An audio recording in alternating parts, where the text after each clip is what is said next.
기도드리겠습니다. 온 세상 모든 만물의 창조주시며 이를 주관하시는 하나님 아버지, 항상 우리를 주님의 품에 품어주시고 거룩한 주일에 주님께 예배드리고 말씀 듣게 하심을 인하여 감사드립니다.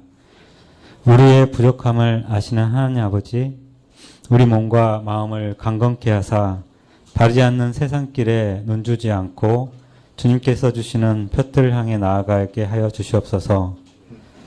우리 삶이 주님께서 주신 짧은 나그네의 여정임을 알기에 현재에 집착하지 않고 천국 소망을 향해 나아가는 성도 되게 하여 주시옵소서. 성도마다 겪는 고난이 끝이 없이 올 때에 감당할 만한 시험밖에 주지 않으심을 믿고 기도하며 모든 짐을 주님께 맡기길 원합니다. 고난이 우리 마음을 사로잡아 삶의 희망이 보이지 않을 때 저희가 낙심치 않게 주님 우리를 붙들어 주시옵소서. 주님, 성가교회 한 사람 한 사람이 교회 구성원으로 서로의 유익을 끼치는 주의 충성된 자로 세워주셨음을 감사드리며 새해에 맡게 되는 직분을 충성되게 감당하고 교회 안에서 주님의 사랑을 실천하는 저희들 되게 인도하여 주시옵소서. 충성된 사자는 그를 보낸 이에게 마치 주소하는 날의 얼음능수 같아서 능히 그 주인의 마음을 시원하게 한다고 말씀하셨는데 주님의 마음을 알고 충성되이 향하는 자로 세워주시기를 간절히 기도합니다. 유년주일과 중고등부, 청년부의 바른 신앙의 성숙을 위해 항상 수고하고 애쓰시는 목사님과 전도사님, 그리고 자원하는 마음으로 지원한 교사 선생들을 기억하여 주옵시고 은혜를 더하여 주셔서 가르치는 데 부족함이 없게 하여 주시고 또한 어제보다 더 성장하고 성숙하는 아이들로 보람있게 하여 주시옵소서. 연로하신 권사님들과 집사님 그리고 성도님들에게 주님 치유의 은혜를 풍성히 하사 주님께 예배드리고 섬기는데 부족함이 없도록 마음을 있게 하여 주시고 건강을 지켜주시길 기도합니다. 세계 각처에 나가 주님 복음을 전하는 선교사님들 형편이 녹록지 않음을 보게 됩니다. 주님 살펴보아여 주옵시고 주님께 간구하는 많은 기도를 원군 각처의 사람들을 사용하셔서 응답하여 주시기를 기도합니다. 오후 예배 시작하는 시간입니다. 하나님을 섬기는 옥감장사 루디아가 바울의 말을 듣고 있을 때 주께서 그 마음을 열어 바울의 말씀을 따르게 한 것처럼 이 시간 목사님을 통해 선포되어질 때 주께서 우리 마음을 열어주셔서 주시는 말씀을 마음에 새기고 권면함을 따르는 저희들 되도록 주님 인도하여 주시옵소서. 이 모든 말씀을 구원의 하나님 예수님 이름으로 기도드렸습니다. 아멘.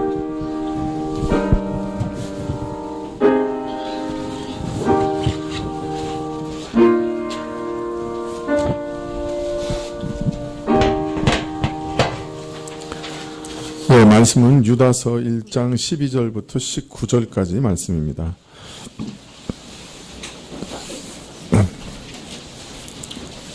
유다서 1장 12절부터 19절까지 말씀입니다.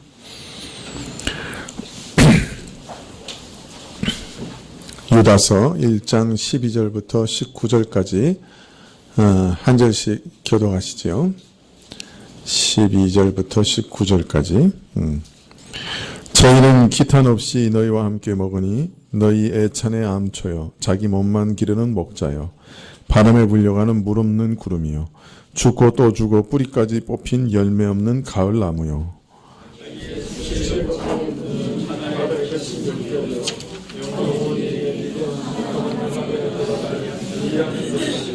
아담의 칠세손 에녹이 사람들에게 대하여도 예언하여 이르되 보라 주께서 그 수만의 거룩한 자와 함께 임하셨나니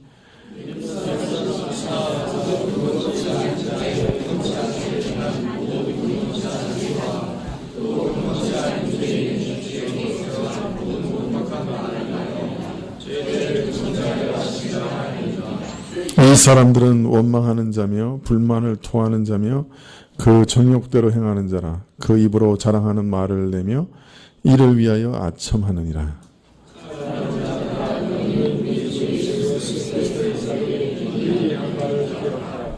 그들이 너희에게 말하기를 마지막 때에 자기의 경건치 않은 정욕대로 행하며 기롱하는 자들이 있으리라 하였나니 사람들은 당을 짓는 자며 육에 속한 자며 성령은 없는 자니라.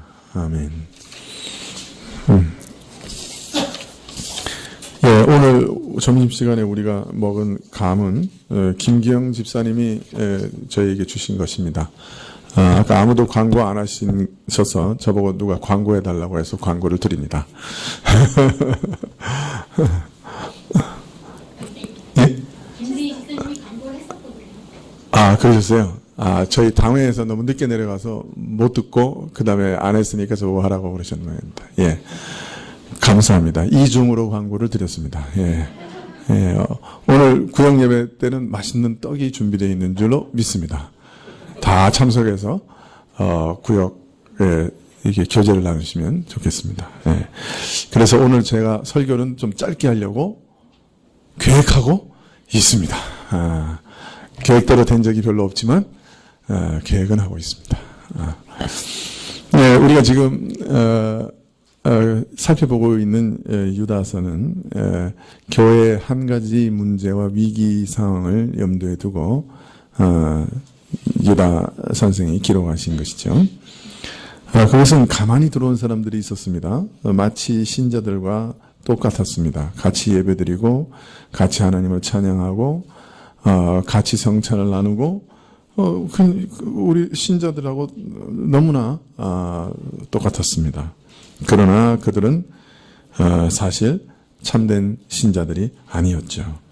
그리고 그 사람들은 자기들이 꿈꾼 것들, 환상을 본 것들, 이런 것들을 가지고 교회 안에서 또 여러 가지 얘기를 하며 또 가르치는 자의 위치에 서려고 했습니다. 그러나 그 사람들은 참된 진리의 선생도 아니었죠. 보통 이제 이러한 일들을 이제 이단이라고도 많이 얘기하는데요. 초대교회부터 교회는 여러 가지 핍박과 시련에 휩싸였지만 외부적인 시련, 즉 로마 황제와 로마 제국으로부터 받은 10번의 박해와 시련이 있었습니다. 그러나 그보다도 더 심각한 문제는 사실은 교회 내부에 도사리고 있었죠. 그것은 바로 잘못된 교리와 잘못된 생각들, 잘못된 말씀의 해석을 갖고 교인들의 영혼을 영원히 멸망시키는 그런 이단의 문제였습니다. 교회는 사실 이렇게 안팎의 적을 두고 치열한 참 생존의 투쟁을 했던 것이죠. 이런 일들은 정도의 차이는 있지만 항상 있어 왔던 일이고 외부적인 핍박과 환란, 교회 자체 내의 부패, 그리고 이단의 바로 이런 것들은 교회가 늘 갖고 있었던 어두움이고 참 고통이었습니다. 아마 이러한 문제는 예수님 재림할 때까지 교회 안에서 계속 이어질 것입니다. 우리가 말씀 속에서 이런 것들을 잘 분별해서 교회를, 건강한 교회를 유지해 가야 되겠다, 그렇게 생각합니다. 참 예수님을 믿는다고 하는 것이 뭔가 참 자꾸 이렇게 되뇌이게 되는 시대인 것 같습니다. 사방을 둘러봐도 참 너무 이상해서 참 답답하기 그지없죠. 참 하나님은 그런 분이 아니신데 돈이 없으면 교회도 다니지 못하겠다, 이런 얘기들이 공공연하게 들려오는 이 시대 가운데 참 가슴을 치면서 안타까워할 수밖에 없는 그런 상황이라 교회의 부패가 상당히 심각하다. 야고보서를 읽어보니까 더 심각하게 느껴지는 것 같아요. 참 이렇게 가난한 자들을 차별하는 문제가 얼마나 심각한 문제인가. 야고보서는 거의 한 장을 할애해가지고 그 문제를 계속해서 얘기하고 있거든요. 그냥 이렇게 심상이 넘어갈 만한 일은 아니다. 교회가 지금 굉장히 위기 상황에 있다. 그런 것들을 야고보서를 읽으면 읽을수록 더 이렇게 이렇게 마음에 와닿는 것 같습니다. 거기다가 외부적인 이 핍박은 또 점점 더 심해지고 있는 것 같아요. 앞으로 더 심각해질 수도 있겠다. 사람들이 교회를 향한 그 냉소적인 마음, 그런 것들이 오히려 어떻게 발전해 갈지, 어떤 핍박으로 다가올지 정말 우리가 기도해야 할 때라 그런 생각이 듭니다. 또 마지막으로 이 이단의 문제는 또 지금도 여전히 교회를 괴롭히고 있습니다. 하여튼 너무나 이단들이 많이 일어나는 것 같아요. 그리고 하여튼 지금까지 있었던 모든 이단들의 종합 세트가 막 나타나는 것 같습니다. 지난번에 한번 말씀드렸지만 신천지를 만나가지고 얘기를 들어보니까 초대교회부터 지금까지 있는 이단의 모든 이론을 다 짬뽕했더라고요. 근데 전혀 이게 새로운 건 없었어요. 그러니까 이제 이단도 거의 나올 건 다 나온 말이에요. 전혀 새로운 이론은 없는데 초대교회 영지주의부터 시작해서 최근에 그 베레아 아카데미까지 하여튼 모든 이단을 아주 공정하게 짬뽕해서 만들었더라고요. 그래서 자기가 하나님과 같은 사람이다라고 만들어내는 그 비상한 재주는 참 놀라울 정도더라고요. 그러니까 독창성은 하나도 없고 모든 이단의 그 강점을 뽑아가지고 그리고 나서 그걸 조합했는데 어떻게 자기가 교주로 나타나게 됐는지 참 신기하더라고요. 그 교주가 머리가 아주 특별한 구조가 되어 있는 것 같아요. 네. 그게 다 악한 영들의 도움이 아닌가 그런 생각이 들 정도였습니다. 자, 유다는 이처럼 교회를 어지럽히고 파괴하는 사람들에 대해서 그 정체를 드러내어 증거하기를 마치 자기의 불신앙과 불의를 깨닫지 못하고 자기 제사를 거부하시는 하나님을 원망한 끝에 오히려 믿음의 사람 아벨을 미워 죽인 가인과 같은 자들이라 그렇게 얘기합니다. 자신의 가르침이 잘못된 것을 알지 못한 채 참 오히려 바른 믿음의 길을 걷는 자들을 악한 가르침으로 깨어 망하게 하며 영혼까지 죽이는 영적 살인자들이란 말이죠.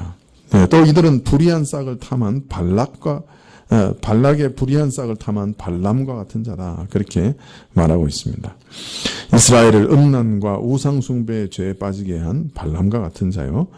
그리해서 하나님의 은혜를 세귑거리로 삼는 저들과 동일한 발람과 저들은 동일한 그런 악을 범하는 자들이라는 것이죠. 또 이런 사람들은 자기를 높이기 위해서 모세의 지위와 권위를 부인하는 고라와 같은 패역한 자들이라 이렇게 그 정체를 드러냅니다. 자기를 높이기 위해서 다른 사람을 끌어내리는 자들이요. 이렇게 하기 위해서 하나님께서 세우신 정당한 권위와 질서를 부인하고 짓밟는 것을 서슴지 않는다. 그렇게 말하고 있습니다. 자, 오늘 말씀해 보면 이런 사람들이 이런 모양으로 교회를 어지럽히고 파괴하고 있는데 이것이 참 얼마나 심각한 일인가 하는 것에 대해서 말하고 있습니다. 12절 상반절에 보면 저희는 기탐 없이 너희와 함께 먹으니 너희 애찬의 암초요 자기 몸만 기르는 목자라. 이들은 아무런 두려움 없이 너희와 함께 먹는다. 은밀하게 교회 안에 들어와서 같이 믿음으로 한 하나님을 섬기는 형제인 것처럼 행세하지 하고 아무런 두려움 없이 함께 교제하며 성찬을 나누지만 실은 이들은 교회를 파괴하는 아주 무서운 자들이라. 이런 무서운 일을 하면서도 눈 깜짝하지 않는 그런 자들이라. 그렇게 얘기하고 있습니다. 그리하여 이들을 가리켜 너희 애찬의 암초라 그렇게 말합니다. 성도가 서로 사랑하며 교통하는 그 복된 사귐의 암초 같은 존재다. 여러분 암초가 제일 무서운 이유는 뭐죠?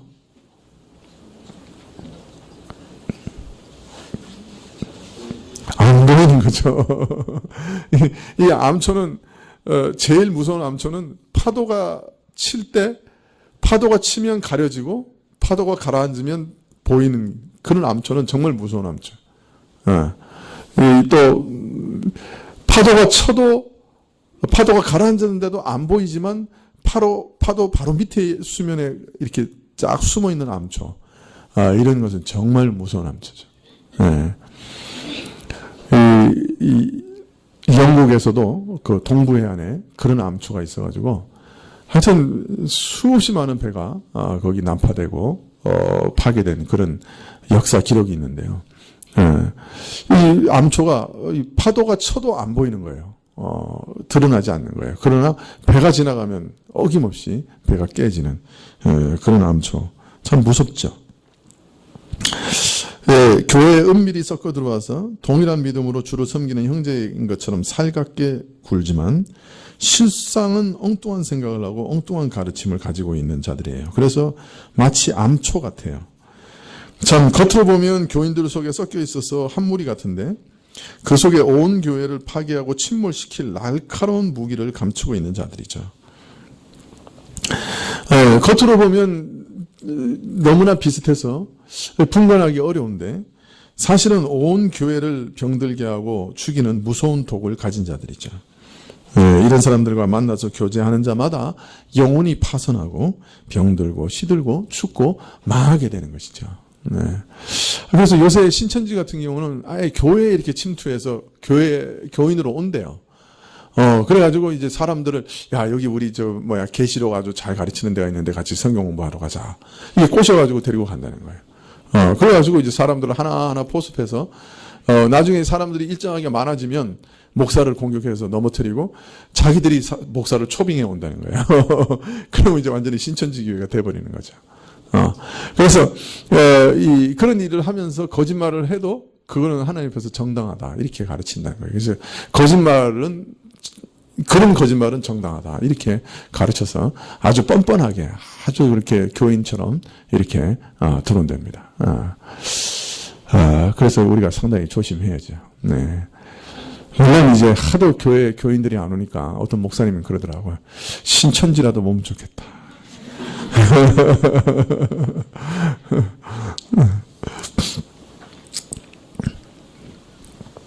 참 무서운 일들이죠. 교회를 아예 망하게 하기 위해서 계획적으로 사람이 들어오고 또 들어온 다음에는 한 사람 한 사람 신천지 사람들을 끌어들이고 그 다음에 또 주변에 있는 사람들을 신천지로 끌고 가고 그래서 사람이 좀 많아지면 교회를 완전히 재산까지 다 가져가 버리는 아주 참 무서운 사람들입니다. 하여튼 그 교주가 죽지 않는다고 선포했다니까 좀 기다려 봅시다. 곧 죽을 테니 그 다음에는 또 어떤 이론을 만들어낼지 하여튼 좀 궁금하긴 한데 하여튼 두고 봅시다. 이들은 교회를 위하여 형제를 위하는 척 요란하게 떠벌리지만 실은 자기 몸만 돌보고 살찌우는 자라 그렇게 얘기합니다. 참 교회에서 교회를 섬기는 모든 직분자들에게 있어서 가장 중요하게 요구되는 것이 뭘까요? 그러니까 직분을 맡은 사람에게 있어서 가장 필요한 성품은 뭘까요? 자세는 뭘까요?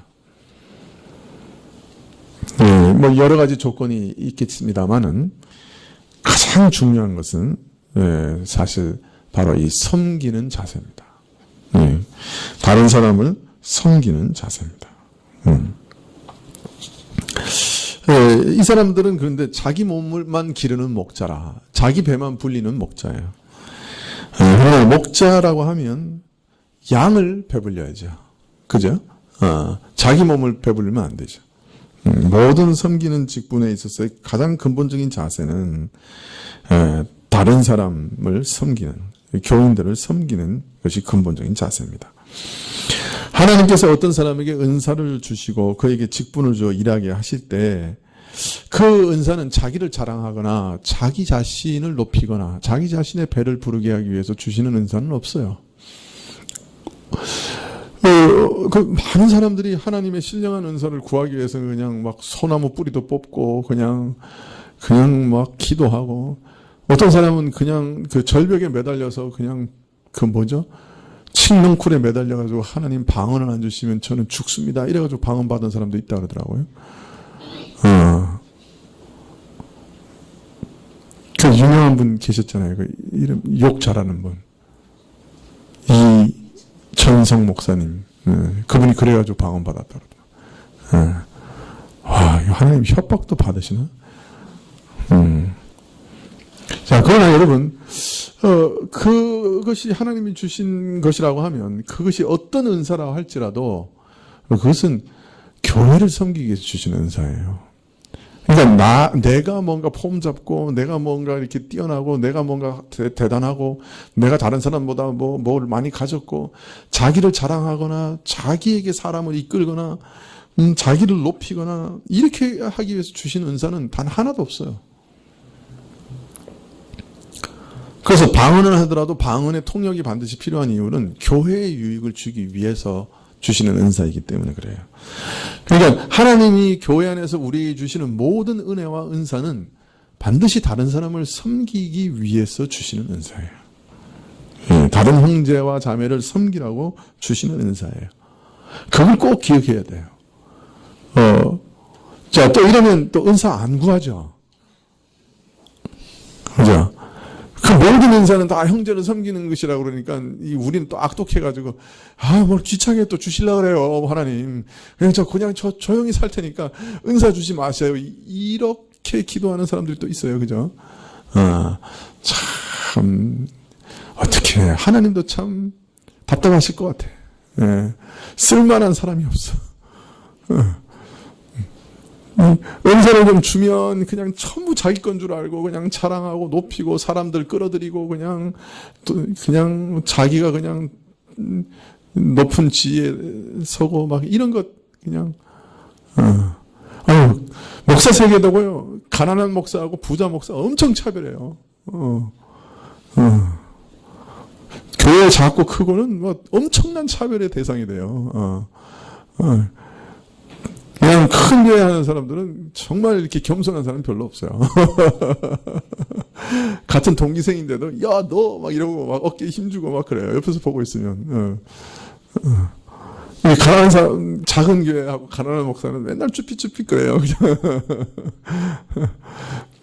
이 빈부의 차로 인한 차별은 교회 안에만 있는 게 아니에요. 그러니까 이 한 교회 내에만 있는 게 아니에요.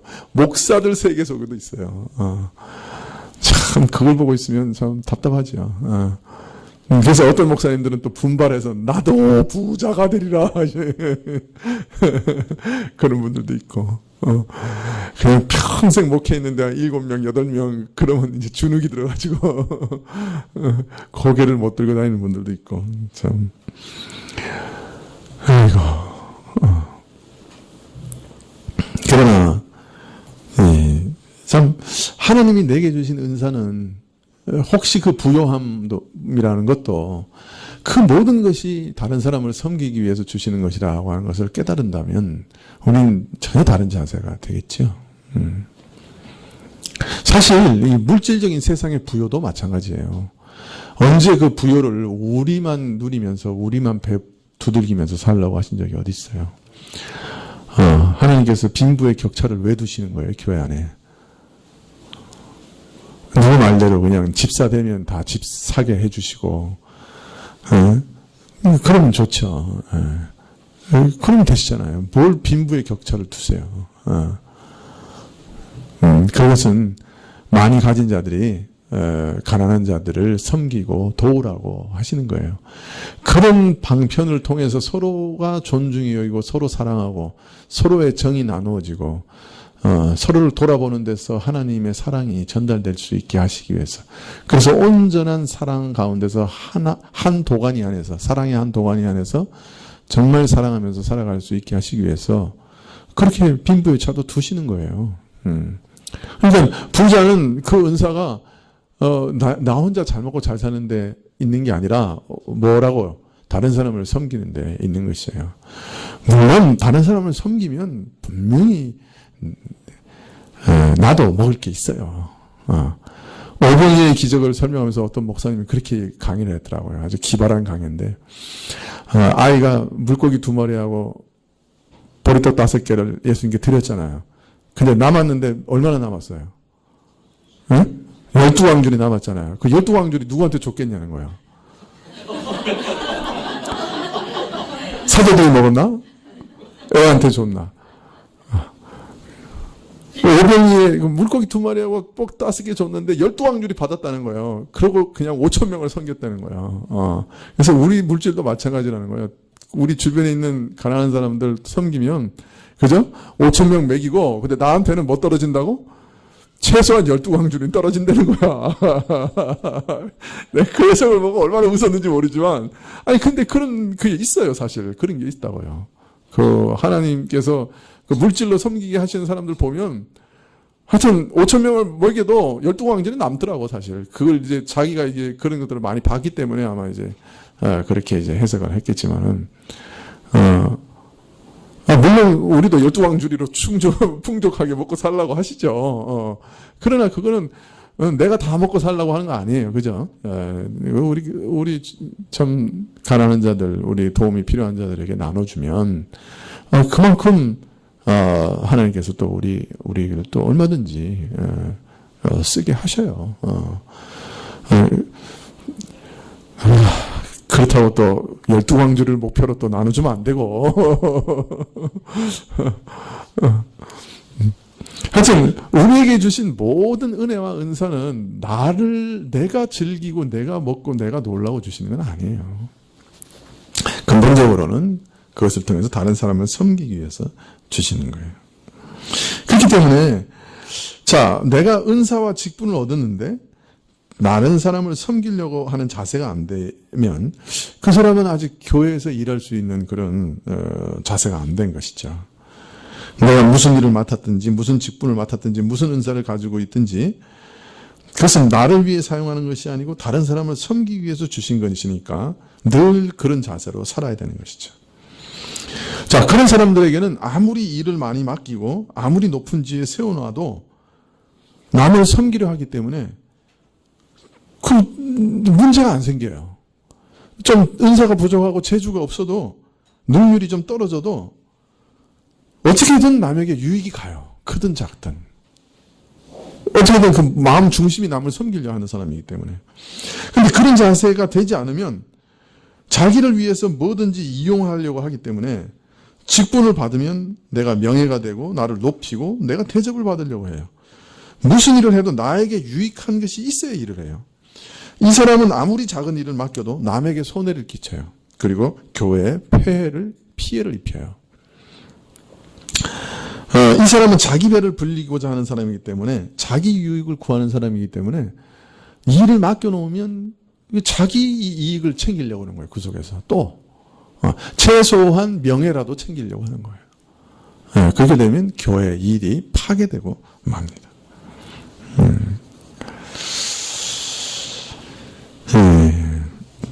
제가 가만히 한 1년 전부터 가만히 이렇게 생각해 보니까, 야, 정말 하나님이 사람 쓰려고 그러는데 쓸만한 사람이 없겠다. 그런 생각이 들어요. 저를 포함해가지고. 참, 하나님 얼마나 답답하실까. 그런 생각이 들어요. 아니, 이게 기본적인 자세가 바로 돼야 되는데, 이 바른 자세가 안 되면, 아무리 은사를 줘도, 어떻게 써먹을 수가 없는 거예요. 은사를 주면 줄수록 하나님 나라를 더 망쳐먹으니까.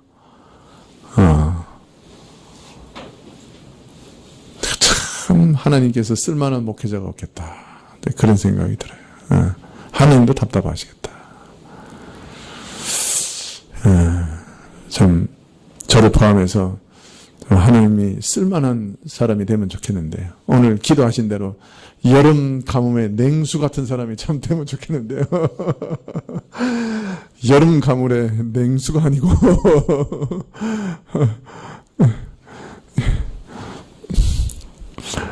참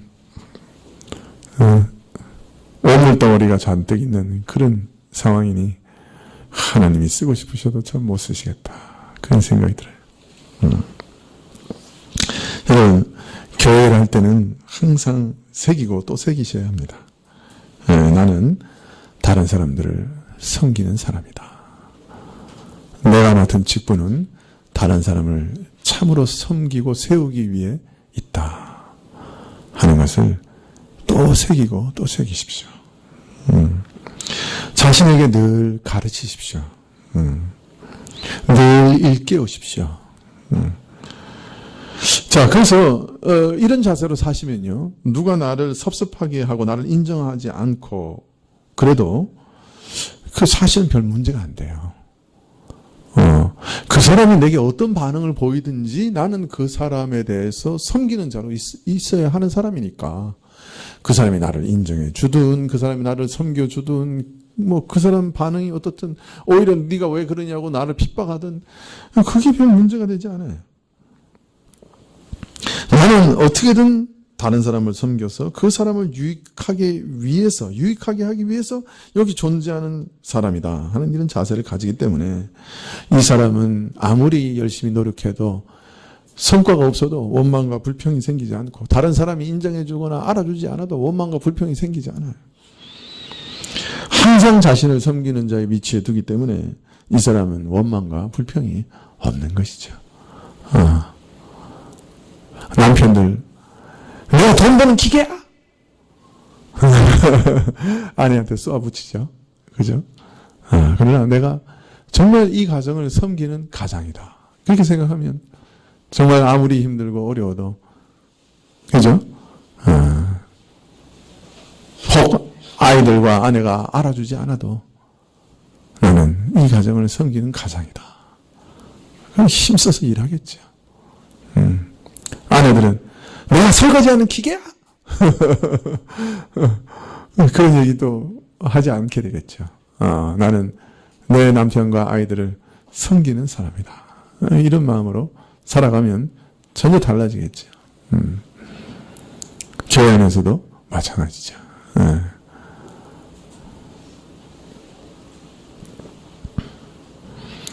자, 오늘 이 사람들은 이런 자세하고는 전혀 반대되는 사람들이라 그래요. 오늘 말씀하기를 참으로 교회에서 형제를 위하는 척 요란을 떨지만 실은 자기 몸만 돌보는 목자라. 자기 몸만 돌보 살찌우는 사람이다. 섬기는 사람이다. 그렇게 얘기합니다. 열심히 교회에서 전도하고 열심히 사역하는데 자기 배만 부르기 위해서 그렇게 할 수도 있어요. 사실은.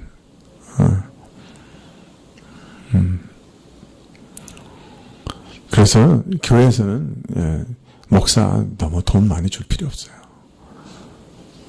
그냥 먹고 살 만큼 주면 돼. 교회가 커져도 돈 많이 주지 마세요. 제가 이런 얘기 했다고 다른 분들한테는 얘기하지 마세요.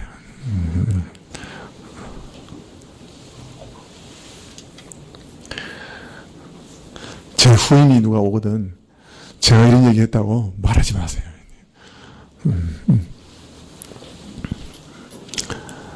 그러나 근본적으로 목사는 물질이나 이런 것들을 구하면 안 돼요. 먹고 살기 위해서 하려면 딴 일 하는 게 나아요. 이 정도 노력하면 아마 부자 되면서 살 거예요. 웬만하면. 그런데 그걸 목적으로 살려고 하면 딴 일 하는 게 낫다. 사람들의 인정을 구하고 높임을 구하고 칭송을 구하기 위해서 하려면 이거 안 하는 건 차라리 낫습니다. 차라리 딴 일 하는 게 낫죠.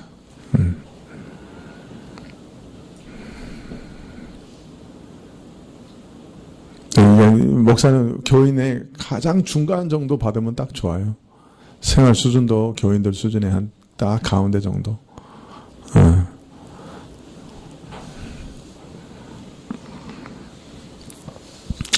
1장 12절 하반절에 보면 바람에 불러가는 물 없는 구름이요 죽고 또 죽어 뿌리까지 뽑힌 열매 없는 가을나무라.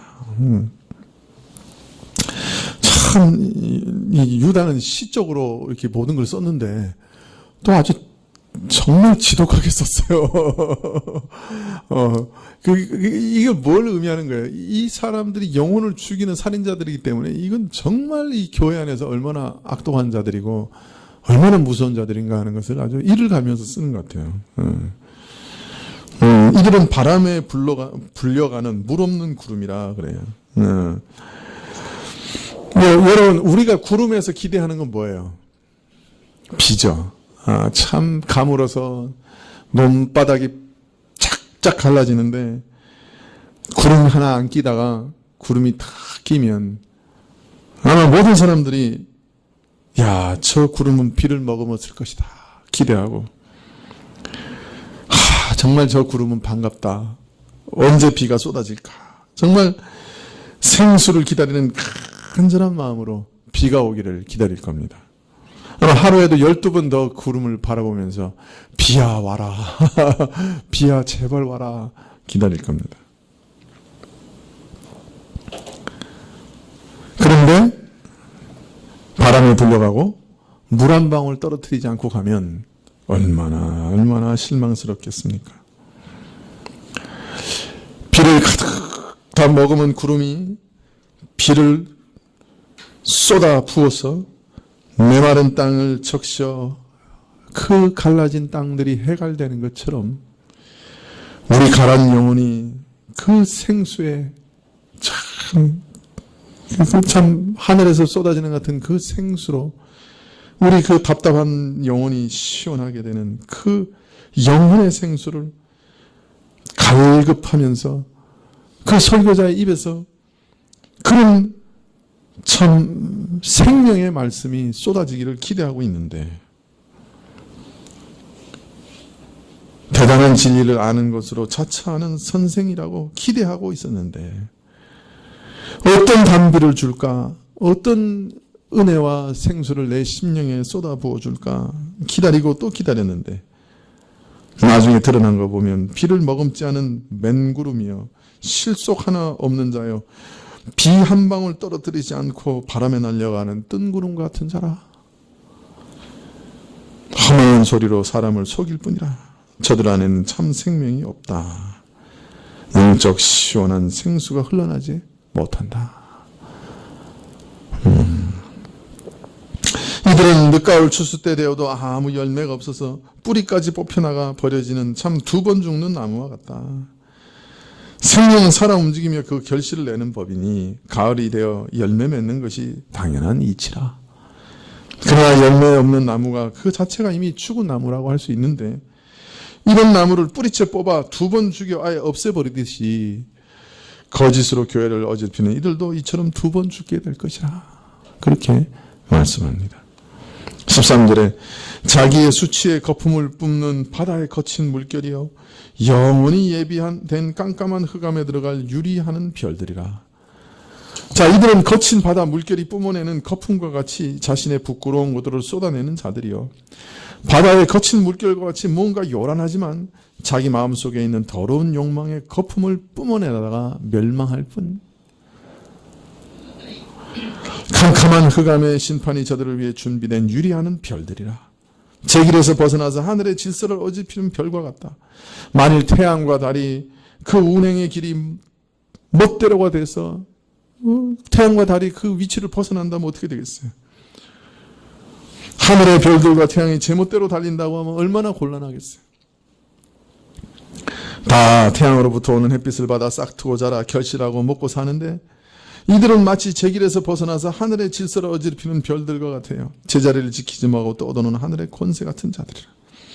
온 교회를 진리를 어지럽혀 혼란스럽게 하고 많은 사람으로 넘어지게 하는 자들이요. 오직 이들을 위해 깜깜한 흑암이 준비되어 있을 뿐이다. 이렇게 말합니다. 유다는 에녹의 예언을 들어 이들에 대한 경고로 삼고자 합니다. 유다서 1장 14절에 보면 아담의 7세손 에녹이 사람들에 대하여 예언하여 이르되 보라 주께서 그 수만의 거룩한 자와 함께 임하셨나니 이는 무사람을 심판하사 모든 경건치 않은 자의 경건치 않게 행한 모든 경건치 않은 일과 또 경건치 않은 죄인이 주께 거스려 한 모든 강팍한 말을 인하여 너희를 정죄하려 하심이라 하였느니라. 모든 사람들의 행위와 말에 대한 심판이 반드시 이루어질 것을 에녹이 이미 경고했다고 말합니다. 아담의 7세손 에녹이 예언한 대로 주께서 수많은 거룩한 자들과 함께 임하실 때 무사람을 심판하시고 불경건한 모든 행위와 주를 거스려 강팍하게 말한 모든 불경건한 말들을 인하여 심판하실 것이다.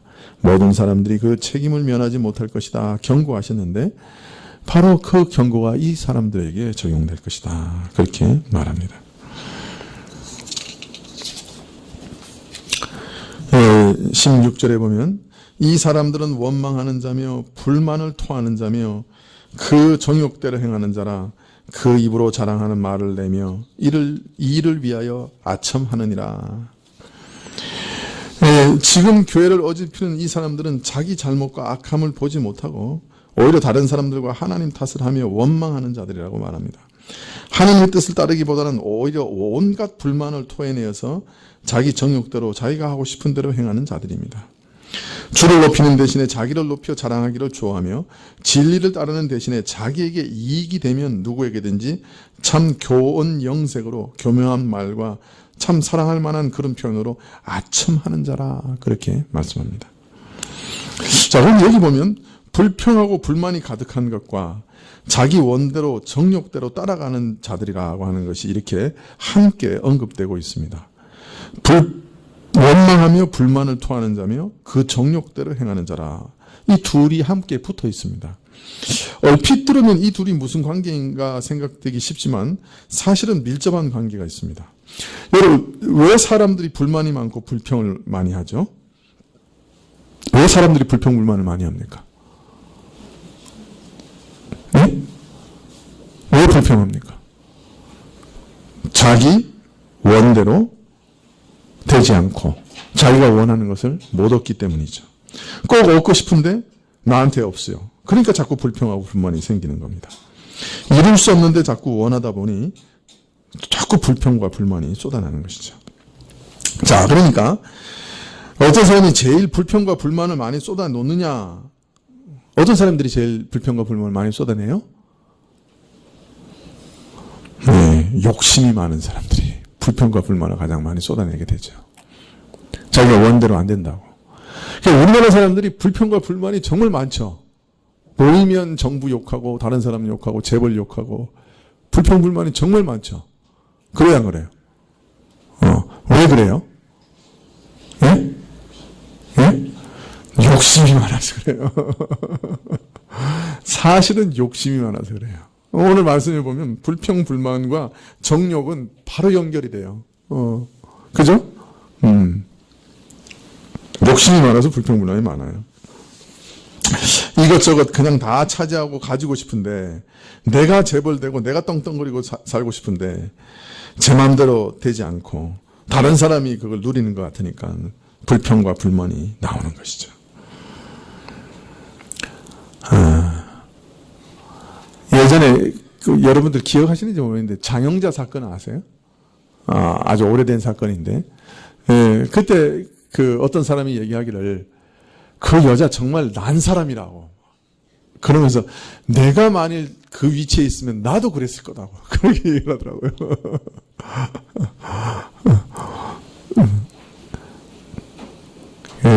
사람들 마음에 그런 마음이 있는 것 같아요.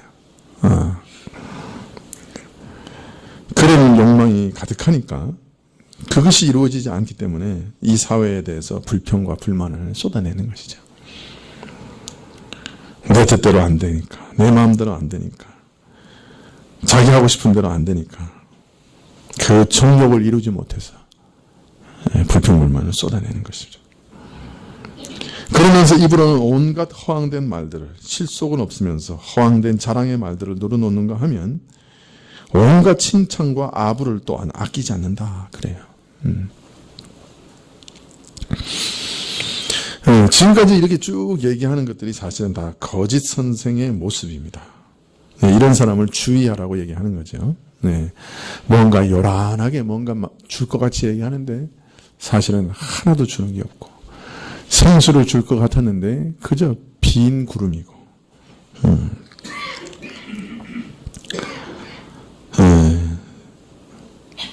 참 온갖 칭찬과 아끼지 않고 아부를 아끼지 않으면서 허황된 자랑을 드러놓는 이런 일들이 악한 선생들의 모습이니 주의하라, 이렇게 가르치고 계시는 겁니다.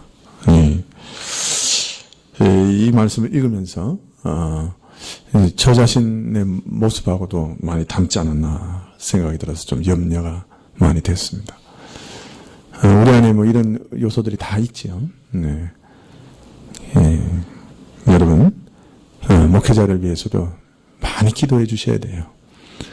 사실 목회자도 늘 보면 빈 구름이라, 생수를 내려야 되는데 목회자 자신은 늘 빈 구름이라 하나님이 안 주시면 그냥 비 한 번 못 내리고 바람에 떠내려가는 구름과 같은 존재가 목사예요. 어떤 면에서는 여러분이 기도하셔야지. 기도해 주셔야 돼요. 그래야 구름에 물이 차게 되는 것이죠. 비를 쏟을 수 있게 되는 것이죠. 여러분이 생각나실 때마다 목회자들을 위해서 기도해 주시면 좋겠어요. 또 목회자가 이런 섬김의 자세에서 벗어나지 않도록 또 참 허황된 말들 속에서 자기를 높이는 어리석은 일들에 빠지지 않도록 위해서 기도해 주시면 좋겠습니다. 어떤 이익을 위해서 어떤 일들을 도모하지 않도록 자기 이익을 위해서 그런 일들을 위해서 기도해 주십시오. 김윤성 권사님이 빙그레 웃으시면서 보시는데 무슨 의미죠?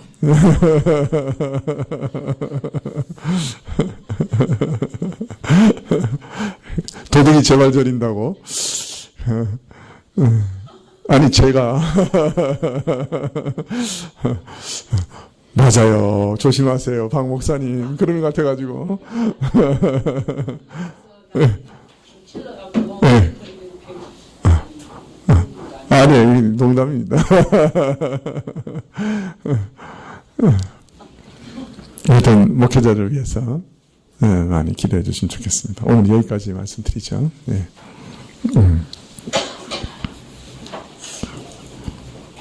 다음 시간에는 이제 이런 사람들